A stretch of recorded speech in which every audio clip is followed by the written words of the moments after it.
Assalamualaikum warahmatullahi wabarakatuh. Selamat pagi, siang, sore dan malam buat sobat pecinta horor. Bagaimana kabar kalian hari ini? Semoga senantiasa sehat selalu ya. Seperti biasa, Karam Kali Aja Seram akan selalu menghibur kalian dengan cerita-cerita seram, horor, dan menegangkan. Siapkan cemilan, pakai handsfree, dan matikan lampu. Jangan lupa subrek ya. Terima kasih.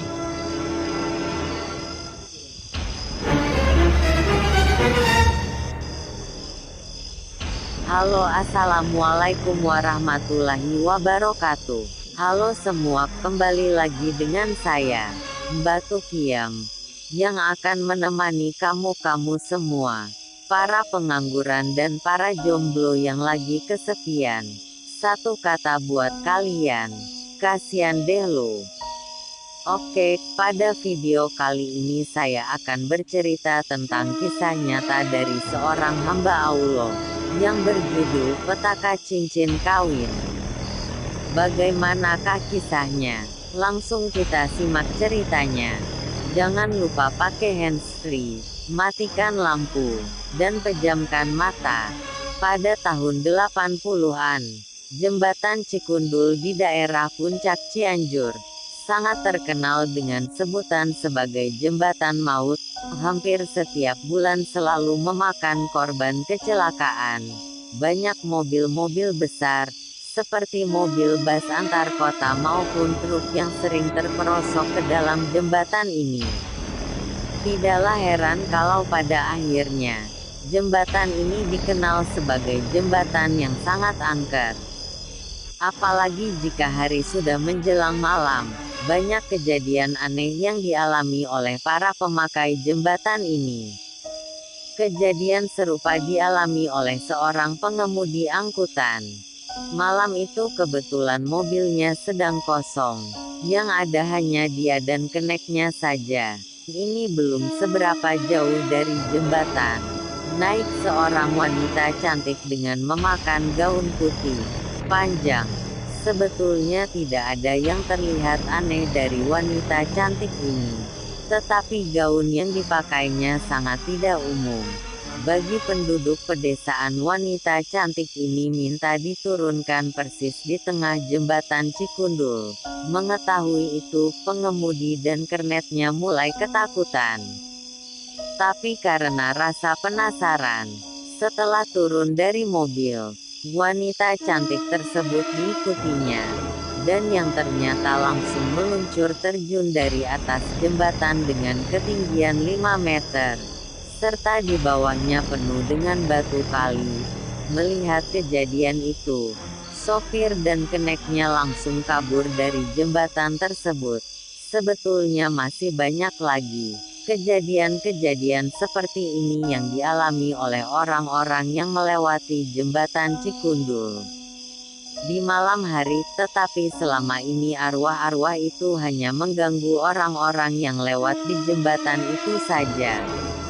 Tidak pernah sampai gentayangan ke rumah penduduk di sekitarnya. Di suatu pagi hari itu udara sangat cerah.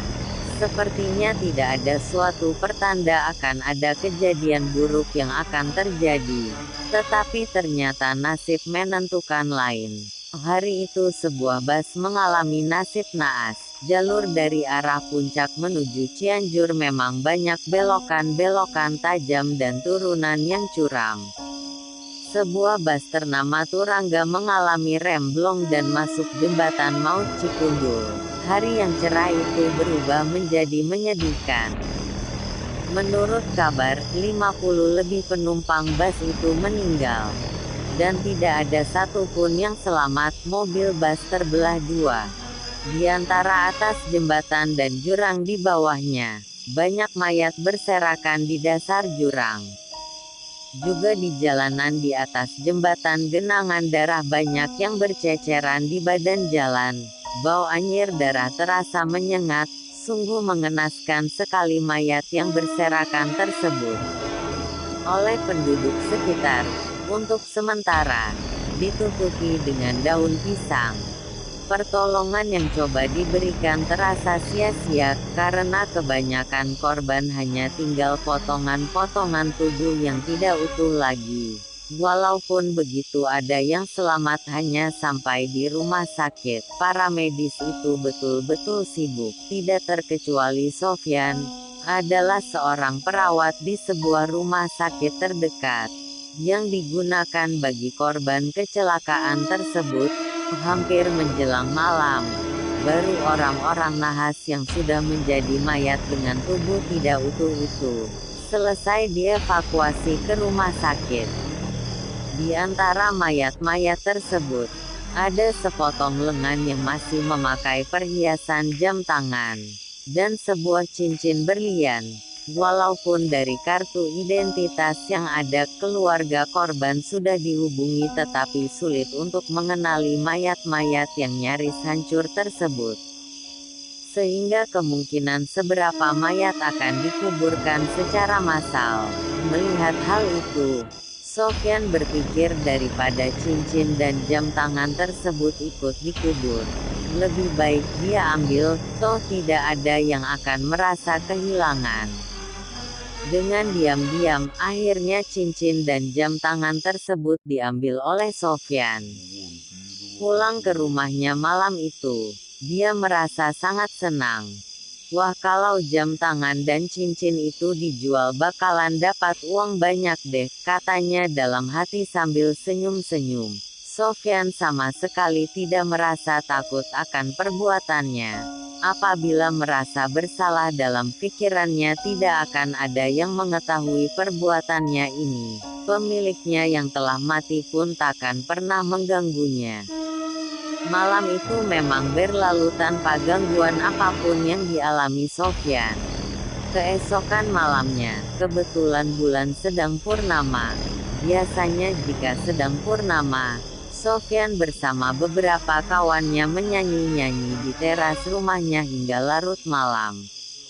Entah mengapa malam itu terasa lebih dingin, ditambah dengan suara lolongan anjing di kejauhan, membuat suasana malah jadi tidak enak. Tidak berapa lama mereka pun memutuskan untuk pergi tidur saja.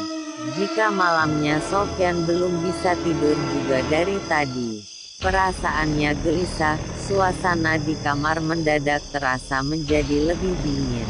Tanpa terasa bulu-bulunya mendadak meremang dan tiba-tiba, disertai hembusan angin seperti datang menembus tembok, Sofyan melihat sesosok tubuh dengan pakaian yang compang camping dan berlumuran darah berdiri di hadapannya.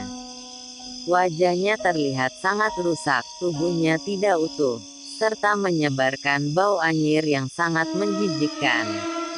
Aku malas belum itu menatapnya dengan sorot mata yang merah tajam seolah memendam marah. Tangannya menunjuk kepadanya dan suaranya hanya terdengar seperti jurusan dengusan. Saat itu Sofyan benar-benar sangat ketakutan. Keringat dingin mengucur dari tubuhnya.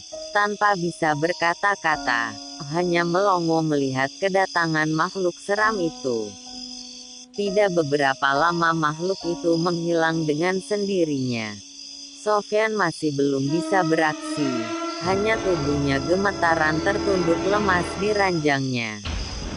Seumur-umur, baru kali ini Sofyan melihat makhluk seseram itu. Keesokan harinya, Sofyan tidak menceritakan kejadian malam itu kepada teman-temannya.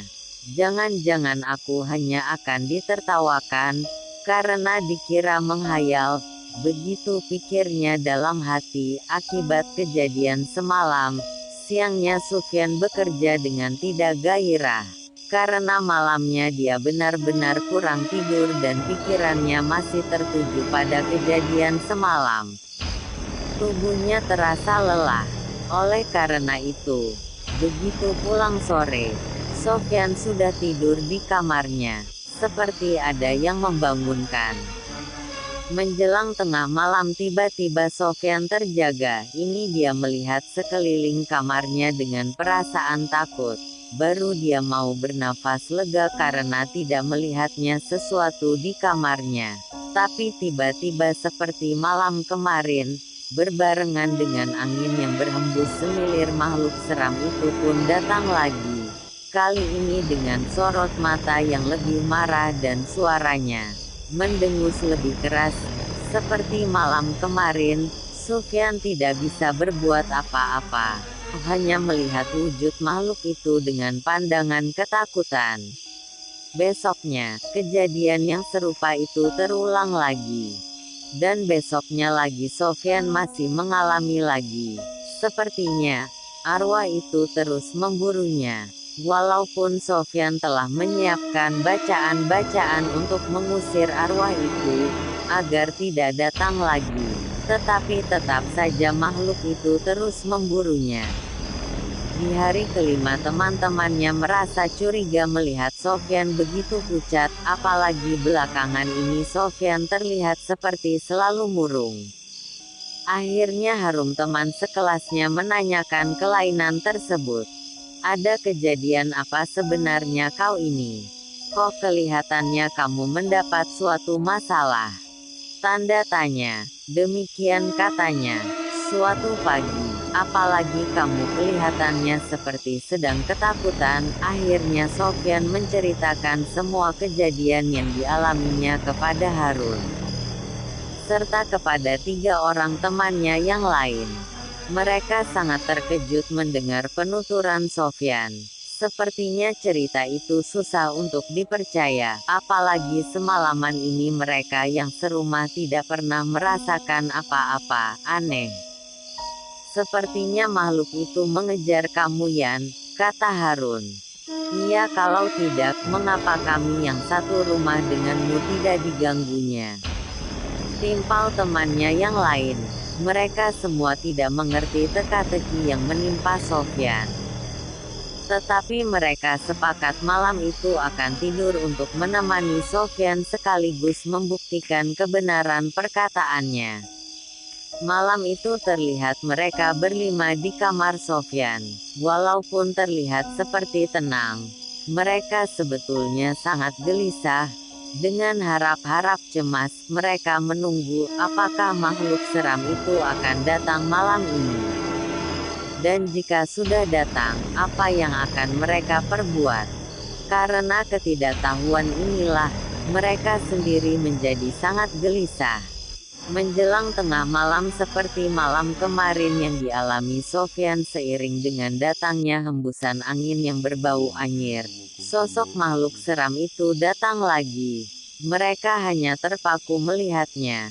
Seperti yang dikatakan Sofyan, makhluk itu benar-benar sangat menyeramkan. Seolah tidak mempedulikan kehadiran teman-teman Sofyan. Waduh, itu hanya terus menatap tajam pada Sofyan dengan diiringi dengusan-dengusan suara. Seolah ingin mengatakan kemarahannya kepada Sofyan, tangannya menunjuk-nunjuk ke arahnya. Belum sempat semuanya menyadari sesuatu, kemudian makhluk itu sudah pergi. Setelah tersadar mereka baru merasa ketakutan. Tak heran, kata Harun. Makhluk itu sepertinya tidak memperdulikan kehadiran kita. Selanjutnya karena kejadian itulah, besoknya mereka memutuskan untuk menemui seorang kiai di daerah tersebut.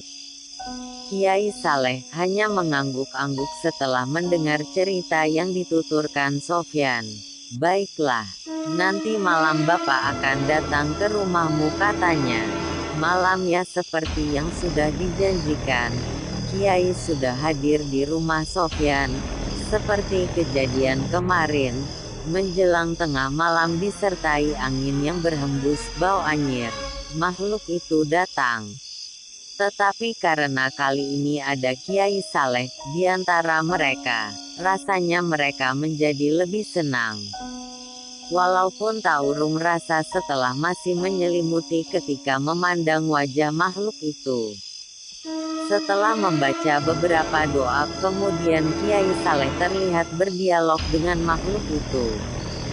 Walaupun terlihat makhluk itu hanya menjawab dengan dengusan, Kiai Saleh mengangguk-angguk mendengarnya, seolah mengerti, sedangkan Sofyan dan teman-temannya merasa bingung. apa yang dibicarakan oleh makhluk itu. Tidak berapa lama kemudian makhluk itu pergi. Karena penasaran, mereka pun langsung menanyakan hal itu kepada Kiai Saleh. Tanpa menjawab pertanyaan itu, Kiai Saleh langsung bertanya kepada Sofyan, "Apa kamu pernah mengambil sesuatu barang kepunyaan arwah itu?" "Rasanya tidak pernah, sedangkan bertemu saja dengan makhluk itu belum pernah," jawab Sofyan. "Begini Sofyan, sebenarnya arwah itu merupakan korban kecelakaan bas turangga di jembatan Cikundul tempo hari," kata Kiai Saleh, menerangkan mulut arwah itu. "Kamu sudah mencuri cincin kawin kesayangannya yang merupakan ikatan dengan istrinya," lanjut Kiai Saleh. Sofyan sangat terkejut mendengar hal itu. Dia teringat sebuah cincin berlian dan jam tangan dari potongan korban kecelakaan yang tubuhnya tidak diketahui. "Apa mungkin lengan itu milik arwah itu?" tanyanya dalam hati. Kemudian Sofyan menerangkan kepada yang pernah dia perbuat kepada Kiai Hai dan teman-temannya yang hanya mendengarkan saja sejak tadi. "Kamu salah mengambil barang milik orang, walaupun sudah meninggal. Jadi saya harus bagaimana mengembalikannya?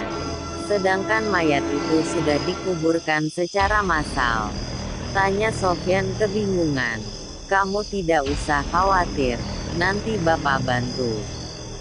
Paginya sesuai petunjuk Saleh, Sofyan menyiapkan kembang 7 macam dan kain putih, kemudian oleh Kiai Saleh itu dibentangkan ditaburi bunga dan di atasnya ditaburi cincin kawin bertatakan berlian, serta jam tangan yang diambil oleh Sofyan dari potongan lengan itu.